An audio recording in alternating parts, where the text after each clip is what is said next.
let us all do we can to build a better future. Well, I talked about this last night, but let's get your perspective on this too. It has to do with Nina Turner. Yeah, my perspective is always about the money. So that's where I always go. Cash money. I talk about numbers all of the time. I love talking about numbers. So let's go ahead and dive in about the defeat of Nina Turner in the 11th District of Ohio. I'm reading the script that I wrote for myself right now, and it's very salty. I don't know. Like if I should read it verbatim. So the people of the 11th District of Ohio have spoken, and what I hear is that they can't get enough of corporatist Democrats that lie to your face and do anything they can to deliver absolutely nothing. Yesterday, Chantel Brown, a corporatist Cuyahoga County councilwoman, defeated progressive Nina Turner in the special primary election for Ohio's 11th congressional district. Now, just so all of you know, I was very much of the opinion when she decided to run as a Democrat that she should not be running as a Democrat, but then I was informed, educated that, in fact, in Ohio, you couldn't run as anything but a Democrat or a Republican, which I think is already a huge issue. Hey, this is freedom, Kira. This is what it looks like right. in real time. This is democracy. This is how it looks. Yeah, freedom is freedom. So, just a synopsis of things. In an interview with HuffPost after her win, Brown attributed the outcome to, quote, 9 years of hard work that no one got a chance to see, cultivating quality relationships, delivering, responding to the needs of the community, and being open and transparent while doing it, blah, blah, blah, blah, blah. She forgot to add giving favors in the way of contracts to her partner's friends to the tune of $7 million and all of the money that flooded into her campaign after her Hillary Clinton endorsement.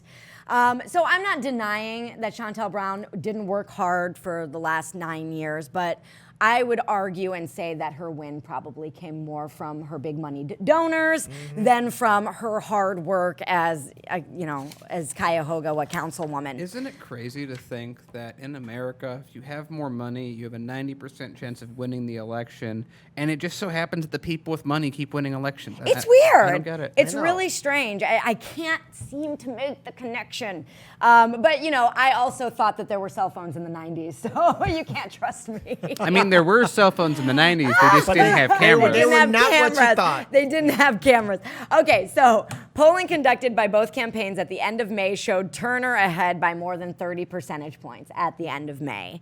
Then, according to this HuffPo article that I'm reading, Turner's campaign dramatically ratcheted down their TV advertising in June, going almost entirely dark in the first 2 weeks of the month.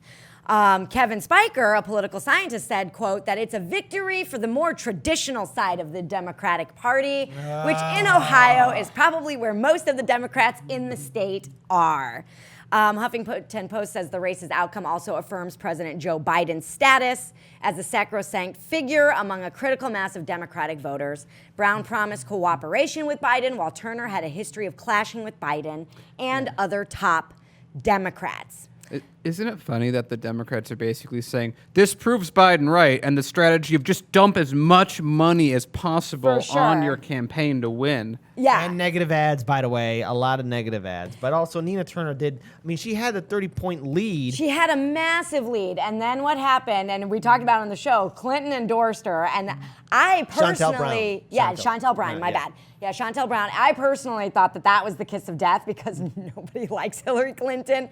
But what ended up happening was a bunch of donors with long histories of support for the Republican Party funded Brown's campaign. You don't say. It's one big club. Either directly or via the Political Action Committee Democratic Majority for Israel.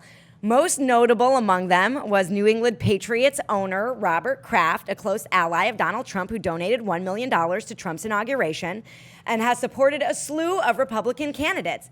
But wait, I thought that Donald Trump was the devil. Oh my God. So, I don't understand how they can so freely take money from this person who, is the Antichrist. So anyway, I guess this was the exception, right? So, they'll partner with somebody. They'll partner with people that they literally like. All of their campaigns were Trump is evil, Trump is bad, he's awful. Trump. Right? Unless there's somebody who's running as a progressive, and then suddenly they're like buddies, right?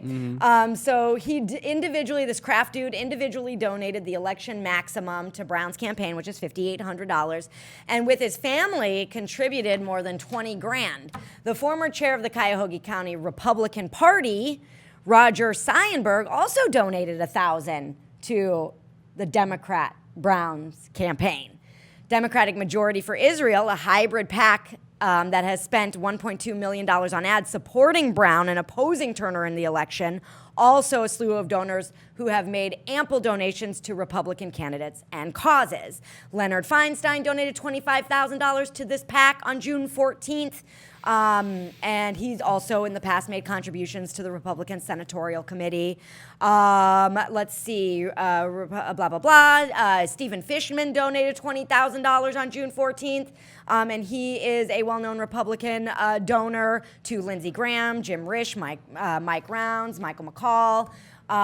David Heller, a Cleveland area real estate executive, donated $10,000 to the DMFI on February 23rd, and he also donated personally to Brown. He's also an avid supporter of the Republicans in Ohio and in Texas. Neil Kadisha, who donated $2,000 to Brown on June 1st and $18,000 to this PAC DMFI on June 14th as well, donated to Trump's reelection campaign in 2019, as well as then Vice President Michael Pence's PAC. Some Republican donors have not supported Brown directly, but poured funding into the DMFI, which again is the PAC that helped Shontel Brown run all of the attack ads and ads for her campaign. And like the list seriously goes on. I have 6 more paragraphs of people who are well-known Republican donors who donated to Shontel Brown's campaign in the Ohio 11th District. So, conclusion from me is, beyond the reminder that money in our political system rules our democracy, I think there's one other lesson in today's story. Nina, you're not a Democrat. There we go. Yeah. So just a couple of things. You know, there was also some criticism to how Nina Turner ran her campaign too, playing it safe, even not using the advantage of the fact that she had a 30-point lead, not bringing the fire, and also being negative. Because here's the thing: you can't be polite to these Democratic lawmakers. You can't be polite to your opponent. You got to be aggressive, and you need to show people that the corporate establishment Democrats are our enemy. But at the same time, too, look, we've said this before in the show. If you're progressive, it's a kiss of death to run in the Democratic Party. And look, I mentioned this on last night's live stream. Nina Turner could not run as a third-party candidate because, again, Ohio state laws are very draconian towards third parties, which is why I tell we got about 319 people right now watching us live. Here's the thing, to all of you, check the rules and regulations of your state, because there might be some laws that prevent Greens or Moving for People's Party or independent organizations or non-affiliate people or even libertarians from being on the debate stage or being on the ballot. And so this is why we need to get more involved with our state laws, with our state elections, with our local elections too, so that we can actually have true democracy and actually have real ballot initiatives to have, you know, maybe ranked choice voting instead of what we're getting with a two-party system. So, you know, third parties, in my opinion, are the pathway to go. We just got to build infrastructure. But then to all those groups that I mentioned, whether you're independent, non-affiliate, Green, Libertarian, Moving for People's Party, or let's say you're a political organization like Social Alternative, like was Kashama Sawan in Seattle, you got to be ready to fight and show people that you're better than the Democrats and Republicans, and you got to build infrastructure, and we have to start building movements. Sadly, Nina Turner lost, but she should have done a better job. And she should have really brought the ruckus and more of a fire. I don't know what else to say, but the point is, when the corporate Democrats weigh in, progressives will lose. This is a fact. And running as a progressive in a Democratic Party, you're going to get canceled. That's right. You're going to get silenced. And any progressive legislation you want to bring to the floor, Nancy and all the other Democratic leaders will halt it. Daniel, what's the final word? There's a lot of good points. I think that Thanks. So I think that I would love to know the efficiency numbers, like how many dollars were spent to get one vote. I assume, as always, progressives just nail that those ratings because we don't got any money. So that would be interesting for me to know. I would just like to know where that is at. As far as Nina goes and how she ran, I agree. She should have not run conventionally. When she had the lead, she squandered it by pulling ads back. And like the minute that I see my opponent is taking money from Republicans, I directly connect her to Trump on the next TV ad. What are you 100%. thinking? You fight. What You fight. Yeah. So the fact that she didn't do that at all is a bit of like she should know this. If anyone out there that was running Daniel talk. that should have known to act a certain way and didn't. The other problem is that like every time that they like anyone wants to run, they're always like, you know what we need? I need the same people that run all the other candidates Right? to run my campaign. That's a good idea. Why don't we start grassroots funding campaign staff that I don't know they left the people that it's okay. So as far as like donations goes for a special election like this, as always, almost all the funding didn't come from the district from either side. Everyone's it's a game, but the second that the money right now in our political system, the one with the most money wins 90% of the time.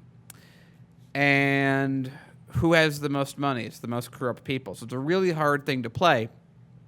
And I would argue still that I think our best bet right now in the short terms, I don't think that there is in the next 4 years, maybe the next presidential, we'll get to talk about something, midterms. The era of progressives, real progressives in Washington just doesn't exist right now. We thought it did with the squad when they got in. We were completely wrong. We thought this is not the era. This is not the year. This is not the couple years where progressives are going to win. Progressives are not going to do well in 2022. We will have something will happen in the next presidential in 24 because this kind of seems to be the only time. I have to believe, because history usually shows this to be true, that at some point people are going to get fed up and something's going to happen. It's just not right now. Yeah. Yeah, it's very alarming, I know. It is alarming. And I think, one of the things that happens very naturally just with humans in general is humans become very tribal. And so when you have the same team jersey on, even if you don't agree with the person wearing your same colors, there's a tendency to want to play nice. And I think that's one of the really big reasons that we do need to go the route of third party and desperately so, because anybody who puts on the D, not in a dirty way, okay? Anybody who wears that jersey is going to tone down their rhetoric, because at the they're in a primary, so it's I'm up against my colleague. I don't want to diminish her and talk bad about her, because at the end of the day we're on the same team, when in reality you break down your actual beliefs, what you actually want for the country, and you're not on the same team. Yeah, you got to be aggressive. I Look, I'm for third parties at this point. Yeah, third party, let that roll itself. I'm still waiting for some results there as well. But if you're going to run for the Democratic primary, run as a person that knows you're surrounded by enemies, not friends. Yeah. Yeah, You got to that's be great. aggressive. Yeah. Stop playing nice. Stop being. It's stop like being I want to friendly. see someone acting like Jimmy Dore running a primary. Yeah. EEAGGRESSIVE. Be aggressive. Be aggressive. Can we ask at least that much? Yeah.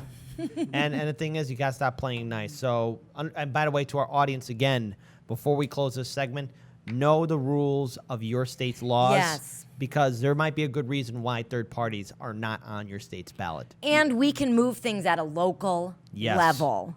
Yes, It's gonna- exactly. Right now, you get literally, what does it take to get Anina Turner to win? Millions of dollars that you have to spend on Correct. mainstream media Right. to win. What does it take to run local?